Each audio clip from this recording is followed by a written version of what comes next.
नमस्कार, मैं विकास का स्वागत करता हूं। जीके की तैयारी करिए, बीपीएससी की तैयारी करिए। जितना आपका स्ट्रांग रहेगा जीके, उतना आप बीपीएससी में आंसर दे सकते हैं। बात करते हैं नदियों में कौन होकर गुजरती है, तो बात जानते हो क्या? बिहार से सरस्वती होकर नहीं गुजरती है, गंगा गुजरती है। याद रखिएगा, गंगा पे मैंने टिक लगा रखा है, यानी गंगा गुजरती है। गंगा 2600 किलोमीटर की दूरी तय करती है। तो आपसे पूछा था कि बिहार से होके कावेरी या यमुना जाती है, तो नहीं, यमुना जो है आगरा साइड में जाती है, मथुरा में जाती है, और गंगा जो है बिहार से उत्तर प्रदेश से होकर निकलती है।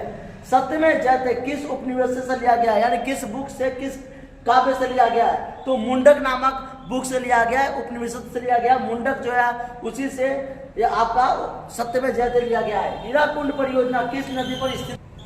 हीराकुंड परियोजना किस नदी पर स्थित है? तो मैं बता दूं आपको, भागीरथी पे है, महानदी पे है, कृष्णा पे, चंबल पे नहीं, महानदी पे है। महानदी पे सबसे बड़ा बांध जो है हीराकुंड बांध बनाया गया है। फिर आता है 1902 में सीता बदीरा बिहार में किसका जन्म हुआ था? यानी कि याद रखिएगा, सीता बदीरा यह एक जगह है जहां पे बिहार में किसका जन्म हुआ था? तो याद रखिएगा, जयप्रकाश नारायण। जयप्रकाश नारायण जो थे लोकनायक, जयप्रकाश नारायण का जन्म हुआ था। ना कि कर्पूरी ठाकुर का जन्म हुआ, ना ही रामधारी दिनकर जो कि बहुत बड़े कवि थे। रामधारी दिनकर ने बिहार में एक ऐसे महान, तो ऐसे बिहार में महान कवि रामधारी दिनकर जिनका जन्म हुआ था।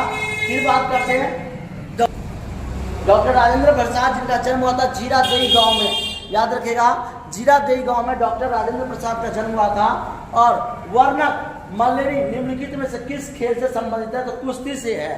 कुश्ती से वर्णक मल्लेरी है, जिसे कि बहुत लोग भारोत्तोलन ये भी कहते हैं। और बिहार राज्य में किस प्रकार के वनों का शामिल किया गया है? बिहार एक शिक्षित राज्य माना जाता है और एक सहानुभूति राज्य माना जाता है, जिसकी राजधानी पटना है। और बिहार में 16 महाजनपदों की उत्पत्ति हुई थी, जिसमें से सबसे राज्य था वो मगध राज्य था। बिहार पर्णपाती वन को विशेष महत्व देता है, याद रखिएगा, या फिर तराई वन को, सदाबहार वन को, या अर्धपर्णपाती को। तो सदाबहार, बिहार में सबसे ज्यादा जो वन पाए जाते हैं वो सदाबहार वन पाए जाते हैं, जहाँ सदा हरे भरे रहते हैं। तो आपके लिए बीपीएससी का तैयारी करने के लिए सबसे अच्छा है जीके की तैयारी करना।